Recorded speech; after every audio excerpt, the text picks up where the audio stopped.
Bonjour à tous, on se retrouve aujourd'hui pour un nouveau numéro du JT de la télé, le dernier numéro de 2018.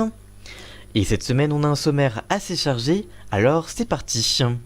On commencera par une émission américaine qui arrive en France, on parlera de Ghost Adventures, l'émission sur le paranormal américaine bientôt de retour sur Discovery Science en France, on vous donnera toutes les infos. On continuera avec la chanson secrète, TF1 lance son nouveau programme musical très bientôt, découvrez la date de diffusion de cette nouvelle émission. On continuera avec Secret Story 12, y aura-t-il une nouvelle saison de l'émission? Xavier Gandon répond à son tour, on vous donnera tous les détails. Et on terminera par The Bridge, le nouveau jeu de Stéphane Rothenberg débarque bientôt en prime time sur M6, on vous donnera tous les détails de ce nouveau format. Sans oublier comme chaque semaine l'audience de la semaine, et cette semaine on parlera des audiences du soir du réveillon de Noël, et on parlera de tous ces titres juste après le générique. Alors c'est parti, générique.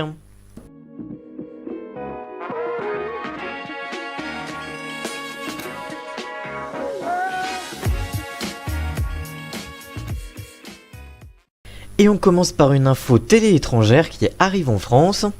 On parlera de Ghost Adventures, l'émission sur le paranormal américaine, bientôt de retour sur Discovery Science en France. Ghost Adventures est une émission de chasse aux fantômes très populaire aux États-Unis. Ce programme est de retour en France sur Discovery Science.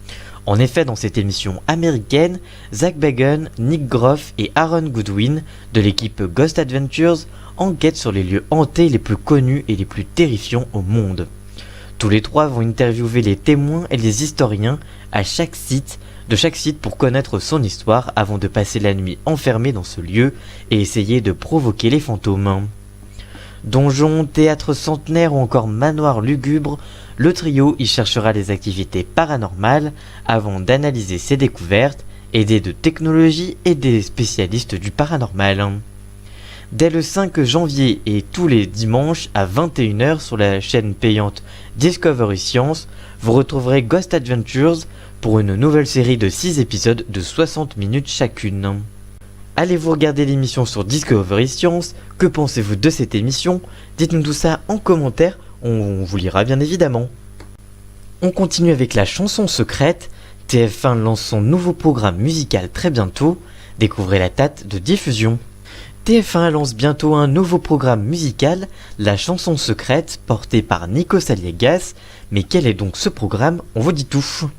Tournée il y a quelques semaines à la scène musicale de Paris, l'émission compte sur la participation de nombreux artistes, tels que Maître Gims, Zaz, Patrick Fiori, Daniel Guichard, Amel Bent, Patrick Bruel, Jennifer, Soprano, Boulevard Désert, Slimane, Louane, Aya Nakamura, Claude Capéo, Kenji Girac ou encore les frères rappeurs Big Flo et Oli.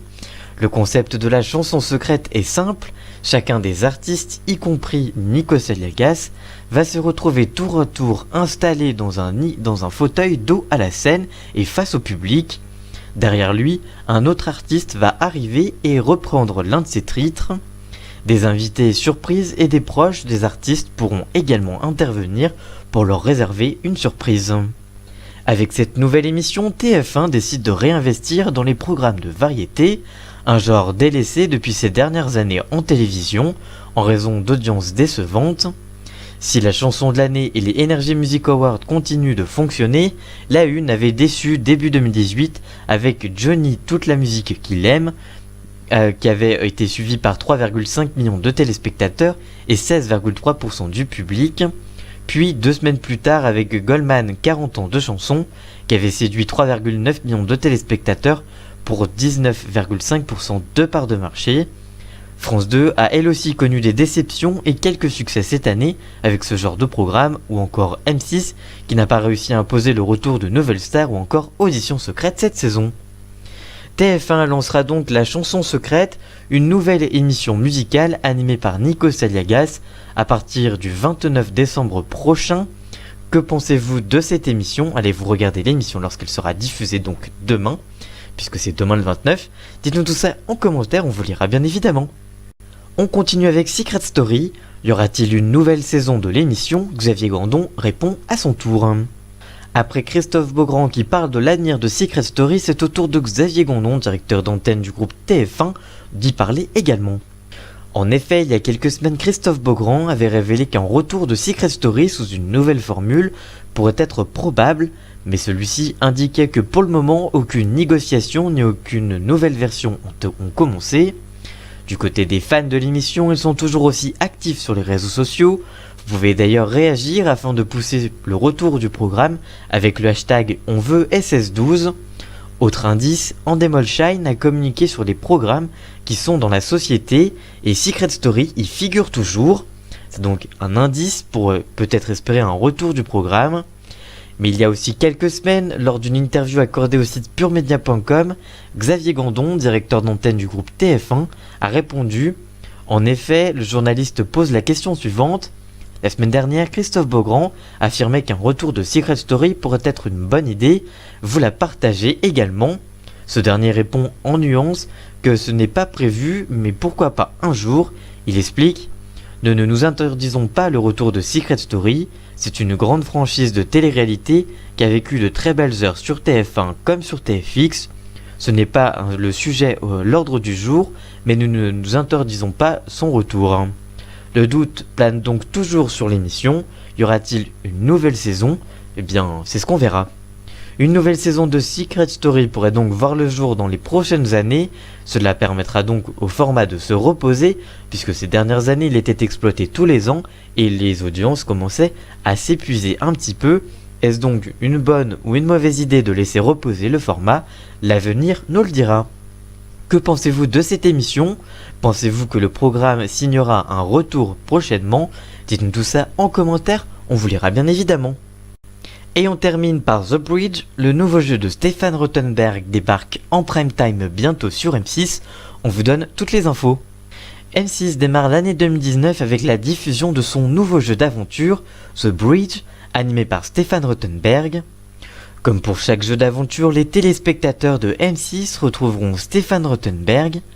A l'inverse des dernières émissions d'aventure de la chaîne comme The Island ou Cap Horn, qui sont des docu-réalités, The Bridge, le trésor de Patagonie, est un jeu d'aventure. Alors que le format original El Puento, venu d'Espagne, est un docu-réalité. Mathieu Baye explique ce choix en indiquant « Nous voulions une nouvelle histoire à raconter et nous différencier de ce que l'on fait déjà avec The Island. Le format adapté qu'en France pour le moment va se rapprocher fortement de la mécanique de Koh-Lanta sur TF1. Niveau concept, The Bridge, le trésor de Patagonie, est simple. 8 hommes et 8 femmes sont envoyés dans un campement présenté comme assez sommaire au bord d'un lac en Patagonie. Ils ont 17 jours pour parvenir à construire un pont de 300 mètres fait de rondins de bois afin de rejoindre l'îlot qui se trouve au centre du lac. Sur ce petit bout de terre, la production a placé un trésor de 150 000 €. Là où la version française diffère du format espagnol, c'est que de nombreuses mécaniques de jeu ont été injectées au format. Chaque épisode comporte ainsi une épreuve collective et une épreuve finale éliminatoire. Après les 17 jours que dure le jeu, ils ne seront en effet plus que 8 à pouvoir franchir le pont, s'ils parviennent à en achever la construction bien évidemment. À la fin de l'aventure, les 8 finalistes, s'ils parviennent à franchir le pont, devront alors désigner un seul élu parmi eux pour décrocher les 150 000 € promis au vainqueur, une somme qu'il aura néanmoins la possibilité de partager. Ce nouveau format The Bridge, le trésor de Patagonie, récupère la case de Pékin Express. Cette case de production de programmation du jeu est sinistrée de la diffusion de la fiction française Papa ou Maman ou encore du cinéma au cours des dernières semaines qui n'ont pas accueilli de programme de flux depuis la diffusion de Pékin Express cet été. Et ces dernières semaines, les audiences de cette case du jeudi est plutôt catastrophique. Est-ce que le jeu arrivera à remonter ses audiences ? Eh bien, c'est ce que l'on verra.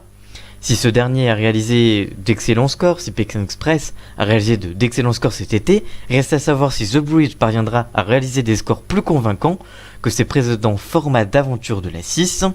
De The Wild, la course de survie à Cap Horn en passant par The Island Célébrité. Pour rappel, en termes d'audience, aucune de ces émissions n'ont fait des merveilles cette saison sur la 6. Les téléspectateurs de la chaîne pourront pourront découvrir ce nouveau programme produit par Endemol Shine France à partir du 3 janvier prochain à 21h10 sur M6. Que pensez-vous de cette émission? Allez-vous regarder l'émission lorsqu'elle sera diffusée? Dites-nous tout ça en commentaire, on vous lira bien évidemment. Et on termine comme chaque semaine par l'audience de la semaine. Et cette semaine, on va parler des audiences du soir du réveillon. Quelle chaîne a réussi à tirer son épingle du jeu alors que c'est le soir le moins regardé à la télévision? On en parle juste après le générique. Alors c'est parti, générique.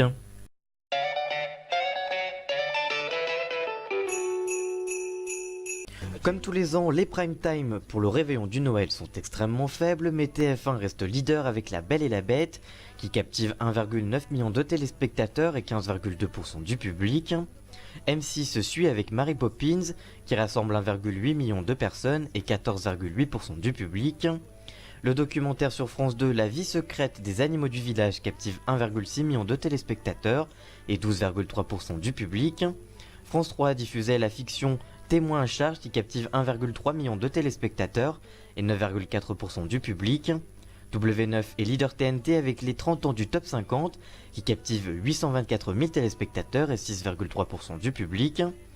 C8 avec le grand bêtisier de Noël captive 782 000 téléspectateurs et 6,1% du public.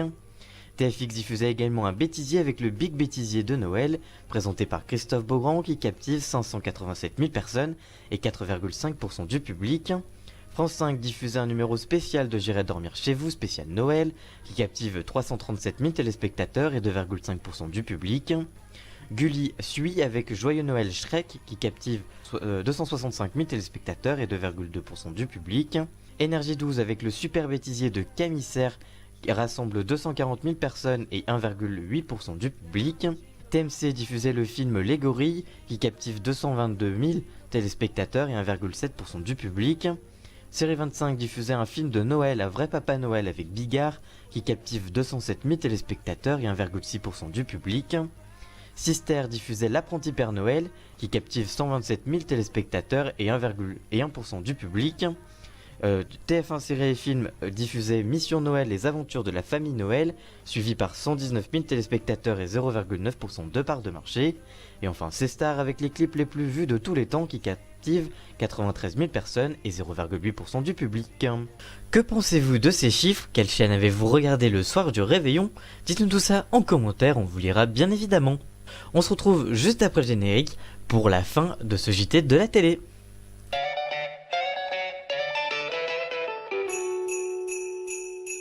Voilà, j'espère que ce numéro du JT de la télé de cette semaine vous aura plu. Si c'est le cas, n'hésitez pas à le liker, le commenter, le partager.